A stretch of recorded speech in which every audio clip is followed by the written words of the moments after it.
Di dalam hadiratmu ada damai sejahtera. Amin. Di dalam hadiratmu ada kasih, ada sukacita Tuhan. Di dalam hadiratmu ada hidup Tuhan.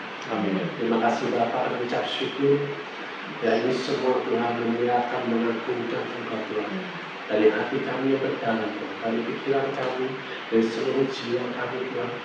Memuji memuliakan Engkau bersama para malaikat Tuhan tempat ini Tuhan. Terima kasih Bapa, kami ucap syukur. Ketika puji-pujian dinaikkan Tuhan, terang Tuhan dinyatakan dan terang Tuhan terus Tuhan melakukan menghabisi segala kegelapan yang ada di sekitar tempat ini Tuhan.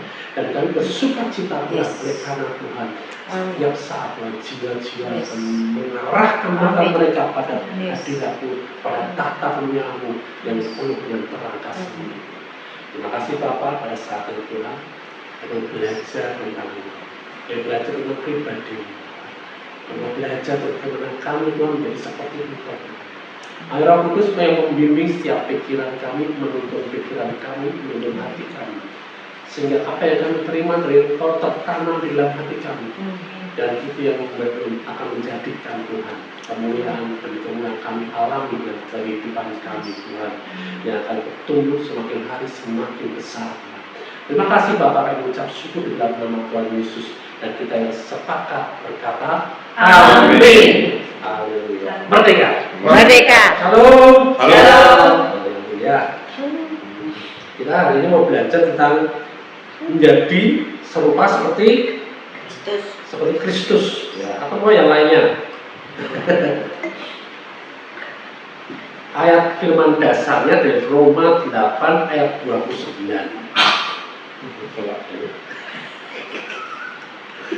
Roma 8 ayat 29.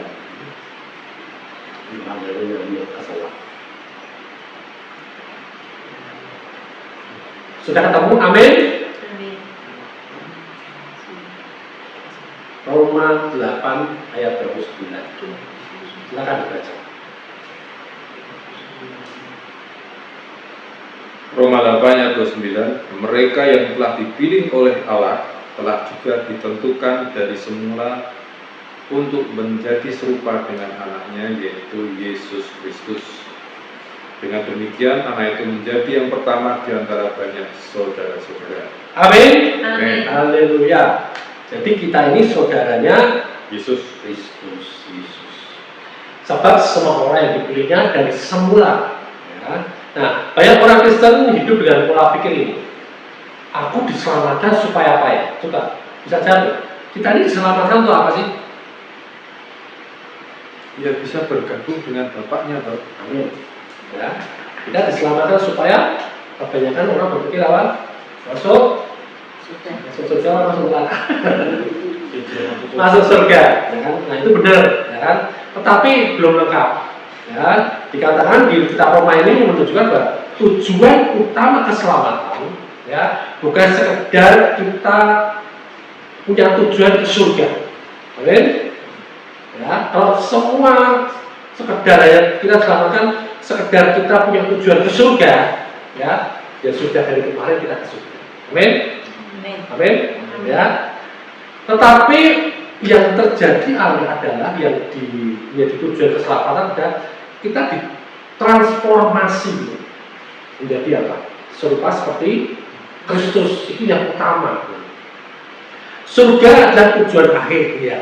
Tetapi Kristus adalah tujuan hidup kita hari ini. Amin. Ya.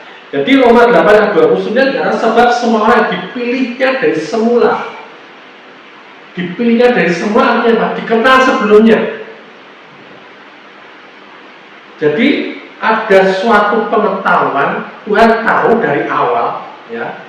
Dia mengetahui siapa yang akan menerima tawaran keselamatan ini.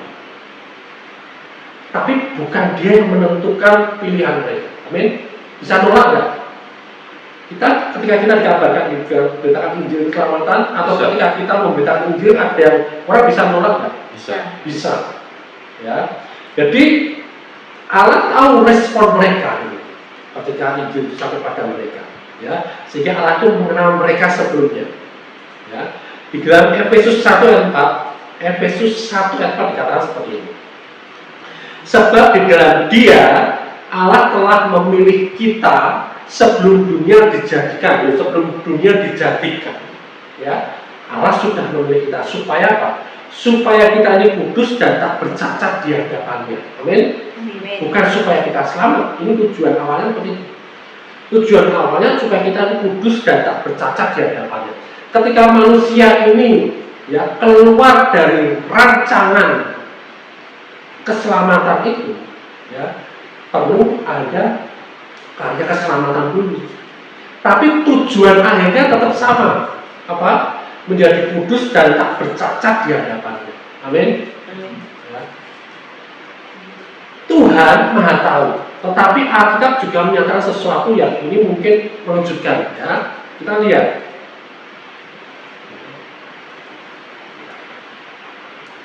Siapa yang percaya Allah itu Maha tahu? Ya. Nah, di Yeremia 19 ayat 5.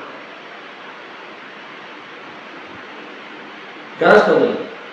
Mereka telah, Yeremia 19 ayat 5 ya. Mereka telah mendirikan bukit-bukit pengorbanan bagi Baal untuk membakar anak-anak mereka sebagai korban bakar pada Baal. Suatu hal yang tidak pernah kuperintahkan, ya, atau kukatakan dan tidak pernah timbul dalam hatiku. Ini Allah ngomong seperti itu. Cara seperti itu.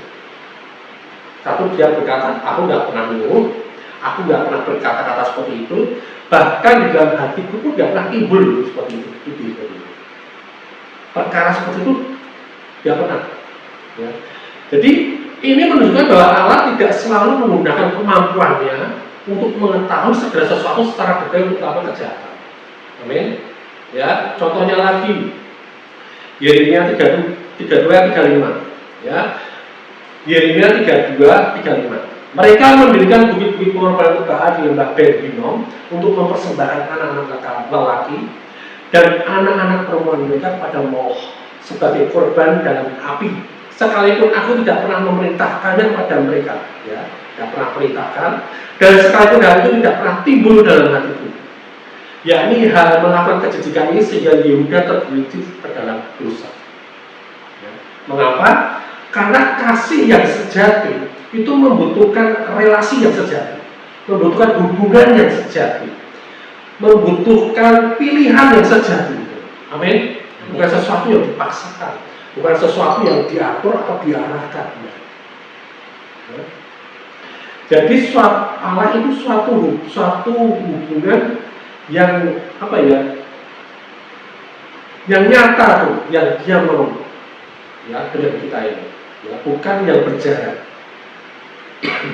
Contohnya seperti ini, ya, Kejadian 18, ya, Kejadian 18 ayat 20 sampai 21.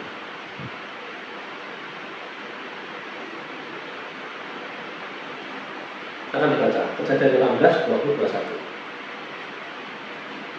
Kejadian 18 ayat 20 sampai 21. Sesudah itu berfirmanlah Tuhan, sesungguhnya banyak keluh kesah orang tentang Sodom dan Gomora, dan sesungguhnya sangat berat dosanya.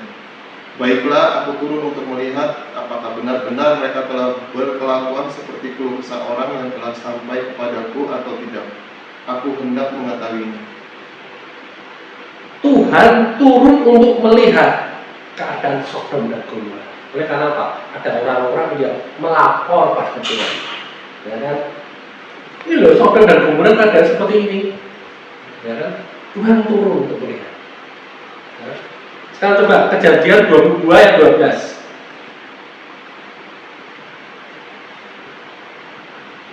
Kejadian 22 ayat 12.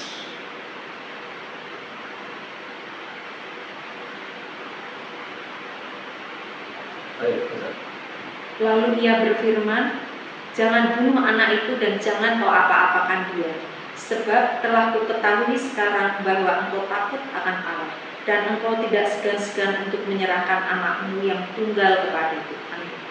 Amin. Karena aku tahu bahwa kau takut akan Allah. Jadi sesuatu Tuhan pun juga ingin ada hubungan sehingga dia yakin, dia tahu, oh ya, kamu ini benar-benar takut akan Allah gitu. Ya. Kamu punya hubungan dengan aku ini lebih dari apapun juga. Ya.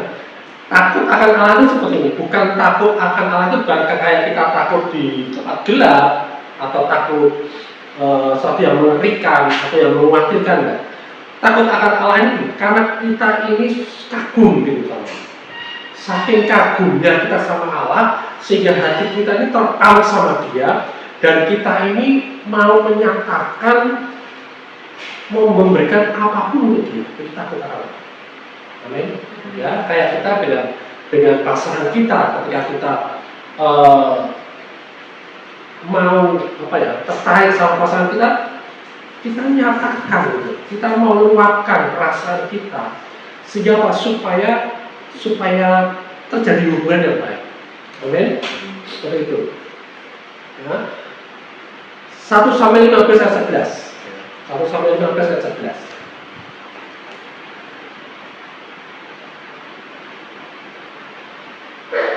1 sampai 15 ayat 11. Yuk, silakan baca.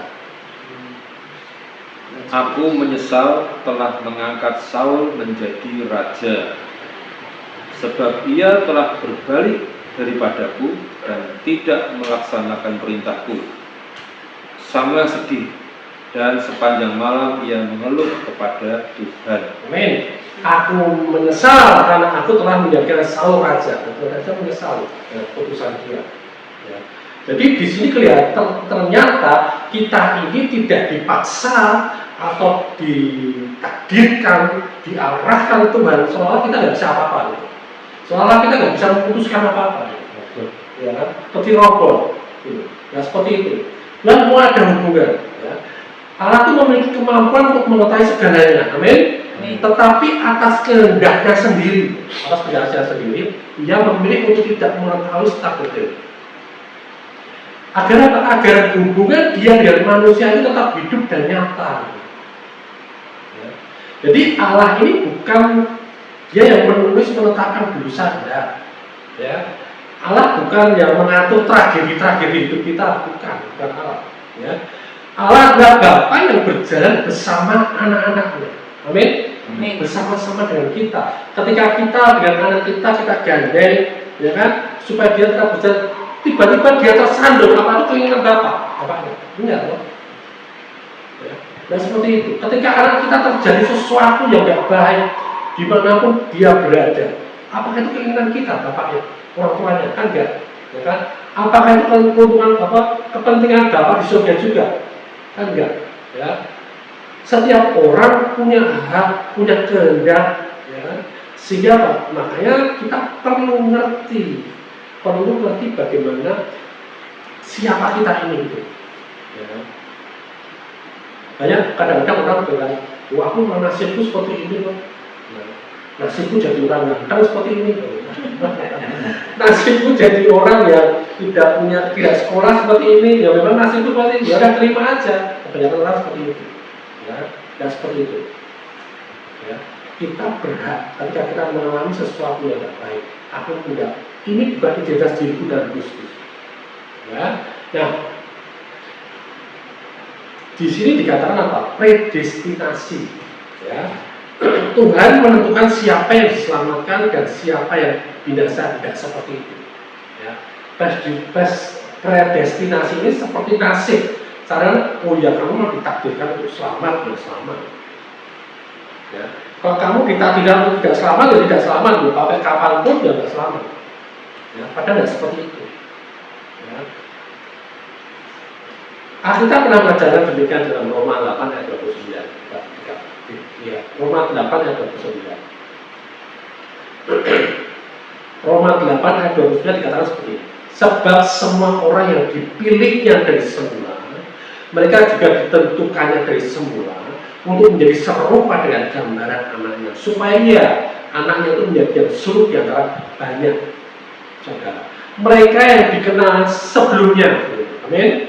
Artinya apa? Bukan semua manusia, bukan orang yang ditolak seperti itu bukan. Ya, predestinasi artinya tetapi mereka yang Allah ketahui akan menerima Kristus. Amin. Ya. 1 Petrus 1 ayat 2. 1 Petrus 1 ayat 2. 1 Petrus 1 ayat 2 berkata seperti ini, yaitu orang-orang yang dipilih sesuai dengan rencana Allah Bapa kita dan dikuduskan oleh Roh supaya taat kepada Yesus Kristus dan menerima percikan darahnya. Kiranya kasih karunia dan damai sejahtera makin berlimpah atas kamu. Amin. Amin. Jadi Allah ini tidak mempredestinasikan orang untuk binasa, tetapi mempredestinasikan orang yang percaya untuk menjadi serupa dengan Kristus. Kalau dia belum selamat, belum ada predestinasi tuntutan Allah untuk menjadi serupa dengan Kristus, tidak mungkin bisa. Ini bisa. Kayak sama, kayak sebelum orang kita semua masuk dalam halaman kemudian rumah ini, nggak ada satupun yang bisa bersama-sama worship di sini. Amin? Ya, sama. Kalau orang belum bisa masuk ke sini, dari satu bulan Tuhan, dia tidak akan pernah melihat Tuhan. Dan kalau dia tidak pernah melihat Tuhan, bagaimana dia bisa menjadi serupa seperti itu? Amin? Jadi ini predestinasi ini khusus untuk orang yang sudah percaya untuk menjadi serupa dengan Kristus. Ya, nah tujuannya apa? Tadi menjadi serupa dengan Kristus. Ditentukan dari semula untuk menjadi serupa dengan gambar anaknya. Jadi keselamatan bukan tentang memperbaiki manusia lama, tidak. Manusia lamanya seperti ini harus diperbaiki, tidak. Tapi keselamatan itu melahirkan manusia baru yang kemudian menjadi serupa dengan Kristus. Itu keselamatan. Ya. Sehingga dikatakan di firman Tuhan, yang lama sudah berlalu, sesungguhnya yang baru akan datang atau sudah datang. Sudah datang. Amin. Amin. Ya. Kristus ada di dalam kamu, pengharapan akan kemuliaan. Jadi kalau Kristus belum ada di dalam kita, tidak ada pengharapan kemuliaan. Sesuai dengan apa yang Kristus miliki. Kalau dimuliakan di dunia ini banyak orang, ya kan, tidak perlu diselamatkan. Dia banyak disanjung-sanjung. Dia cukup kaya, atau dia cukup ganteng, atau dia cukup cantik, ya. Dia cukup smart, ya. Pasti akan disanjung-sanjung. Tapi di sini dikatakan pengharapan akan kemuliaan di dalam Kristus. Jadi kita tidak sedang berusaha menjadi seperti Kristus, tidak seperti itu. Tapi kita sedang belajar hidup sesuai dengan siapa kita ini di dalam Kristus. Bisa bedakan nggak? Ya. Jadi kita tidak sedang berusaha menjadi seperti Kristus. Kayak seorang anak kita, dia tidak bisa berusaha menjadi ayahnya, tidak bisa. Gitu. Tetapi dia bisa belajar hidup bersama-sama dengan ayahnya. Dan dia tahu siapa ayahnya, dan dia tahu jati diri dia di dalam keluarga itu. Amin. Seperti itu, seperti Kristus. Ya. Tidak berusaha, aku harus mirip banget kayak dulu beberapa kali kalau ketemuan keluarga, ya, suaramu kayak bapakmu ya. Nah, kadang-kadang kan seperti itu. Ya, tapi tidak persis. Amin. Ya. Tuhan yang menuntut itu semua. Menuntut kamu harus persis sama dengan Tuhan. Tapi gini, kamu harus hidup ya sesuai dengan siapa kamu di dalam aku. Itu yang dinamakan serupa dengan Kristus. Nah, transformasi terjadi melalui pola pikir, bukan tekanan. Amin. Ya, perubahan sejati terjadi melalui pembaruan pikiran, bukan melalui rasa bersalah. Tidak. Oh itu aku dosa, berarti aku harus seperti ini. Tidak seperti itu. Aku sudah melakukan kesalahan. Bisa nggak ya aku memperbaiki diri? Tidak akan pernah bisa. Ya. Tetapi pembaharuan kita harus pergi pikiran kita. Ya kan? Dikatakan dalam Roma 12 ayat 22, berubahlah oleh pembaharuan budimu, bukan lupakan kesalahanmu. Kamu harus bertobat dan lain sebagainya. Tidak seperti itu yang pertama. Pertobatan perlu supaya engkau berbalik kepada Tuhan. Tetapi selesai dan kemudian mulai dibaharui akal budi. Ya, pembaharuan akal budi. Dikatakan dalam firman Tuhan, bijaksana dalam hal yang baik dan bersih terhadap kejahatan. Bijaksana terhadap hal yang baik dan bersih terhadap kejahatan. Artinya apa? Ini bicara tentang apa yang kita pikirkan. Bijaksana dalam hal yang baik dan jangan sekalipun berpikir tentang hal-hal yang jahat. Amin. Ya. Filipi 4 ayat 8. Ini ayat yang terkenal. Filipi 4 ayat 8. Jadi apapun kondisi kita, sejelek seburuk apapun kondisi kita, ini harus menjadi pegangan dalam kehidupan kita. Filipi 4 ayat 8. Jadi akhirnya apa? Yuk baca bareng-bareng 3, 2, 1. Jadi akhirnya saudara-saudara, semua yang benar, semua yang mulia, semua yang adil, semua yang suci, semua yang manis, semua yang sedap didengar, semua yang disebut kebajikan dan patut dipuji, pikirkanlah semuanya itu. Amin. Amin. Amin. Ya, pikirkan itu semua. Ya. Kecuali kamu lagi gini enggak dikatakan seperti itu. Apapun. Akhirnya kan akhirnya. Jadi ketika kita mengalami banyak segala sesuatu yang mungkin nggak nyaman atau nyaman sekalipun, tetap akhirnya pikirkan ini semua. Jadi kita menjadi serupa dengan apa yang kita pandang dan pikirkan secara terus-menerus. Kita akan menjadi serupa di situ. Kita semua itu diubah menjadi serupa dengan gambarnya, bukan dengan usaha daging kita, bukan dengan usaha fisik kita, tetapi dengan memandang Yesus dan percaya kepada semua karyanya di dalam kehidupan kita. Amin. Itu seperti itu. Makanya Roma 8 ayat 30 berkata seperti ini. Roma 8 ayat 30. Dan mereka yang ditentukannya dari semula, mereka itu juga dipanggilnya, dan mereka yang dipanggilnya, mereka itu juga dibenarkannya, dan mereka yang dibenarkannya, mereka itu juga dimuliakannya. Amin. Jadi rantainya ini terus, tidak terputus. Yang pertama, Allah yang memulai, Allah yang melanjutkan, dan Allah yang menyelesaikan. Amin. Ya. Jadi biarkan dia bekerja dalam hidup kita, memperbaharui kehidupan kita. Kita tidak percaya sepakat dengan apa yang dia katakan. Ya. Jadi menjadi serupa seperti Kristus ini bukan kewajiban yang menekan kita, bukan. Ya. Sampai kita stres apa nggak bisa. Ini caranya serupa seperti Kristus, tidak seperti itu. Ya. Bukan standar yang menghukum juga. Kalau kamu belum menjadi serupa seperti Kristus dan ini, yuk lanjut aja. Gitu. Jangan, aduh aku dosa ya. Jangan-jangan nanti aku dihukum. Aku nggak serupa Kristus, nanti aku masuk neraka seperti itu. Oke? Jadi serupa seperti Kristus ini adalah janji kasih karunia Allah yang sudah kita terima dalam kehidupan kita. Dan itu pasti terjadi. Amin. Amin. Amin. Ya. Lahir ya, kesimpulannya. Kesimpulannya adalah Allah tidak memanggil kita untuk hidup di dalam ketakutan akan takdir.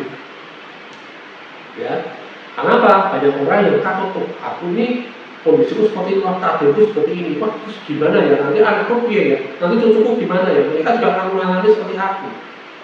Ya, tidak seperti itu. Ya. Allah tidak memanggil kita untuk hidup dalam ketakutan, karena Dia juga tidak memberikan kita ketakutan. Ya, dan ketakutan tentang kondisi kita hari ini atau kondisi dulu orang tua kita. Orang tua aku dulu sakit ini, berarti aku takdirku juga akan kamu keturunan orang diabetes lah. Jangan dipercaya itu. Ya.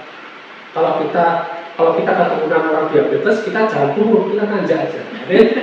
Ya. Nah, tetapi dalam kepastian kasih karunia, jadi kasih karunia ini bukan hal yang lemah, bukan suatu hal yang bias, tapi itu pasti. Gitu. Karena apa? Allah semua yang kerjakan. Allah Dia memulai, Dia melanjutkan, dan terus Dia sampai selesai. Amin. Jadi pasti selesai. Ya, Kita tidak diselamatkan karena kita serupa Kristus, tetapi karena kita diselamatkan, kita sedang dijadikan serupa dengan Kristus. Amin. Jadi dia itu, oh kamu akan diselamatkan kalau kamu sudah serupa seperti Kristus, kalau kamu sudah tidak berbuat dosa lagi, kalau kamu sudah tidak merokok lagi, kalau kamu sudah tidak bohong lagi, kamu nanti akan diselamatkan. Tidak seperti itu. Tapi kita ini diselamatkan supaya kita serupa dengan Kristus, supaya perbuatan kita ini mencerminkan Kristus yang sebelumnya mungkin masih merokok, mungkin masih berbohong, mungkin masih suka mangkel, jengkel, marah, tersinggung, ya. Tetapi kita diselamatkan supaya itu nanti semakin lama, makin sedikit, sehingga yang terjadi ketika kita berpikir tadi apa yang baik, apa yang mulia, apa yang benar, yang sedang didengar itu yang kita pikirkan terus, sehingga kita akan menjadi serupa seperti Kristus. Amin. Amin. Amin. Amin. Kabar baik. Kabar baik. Haleluya. Bapa, kami mengucap syukur dan terima kasih pada akhirnya kami mengetahui dan biarlah apa yang kami dengar hari ini tertanam di hati kami, bahwa Engkau menyelamatkan kami bukan karena prestasi kami, bukan karena kehebatan kami, bukan karena kami sudah benar, sudah kudus, tetapi karena kami Kau selamatkan supaya kami menjadi serupa seperti Engkau. Dan hari ini Engkau terus melanjutkan pekerjaan-Mu di dalam kehidupan kami. Kami sudah menerima keselamatan daripada Engkau, dan kami hari ini mengalami pembaruan kepala budi kami, sehingga kami pada akhirnya Engkau selesaikan menjadi serupa seperti Engkau. Terima kasih Bapak, Engkau sudah sangat baik, dan kami tidak bisa mengerjakan itu semua, tetapi Engkau sanggup melakukannya di dalam kehidupan kami. Terima kasih Bapak, kami ucap syukur di dalam nama Tuhan Yesus. Kita semua yang percaya bersepakat berkata Amin. Merdeka. Merdeka.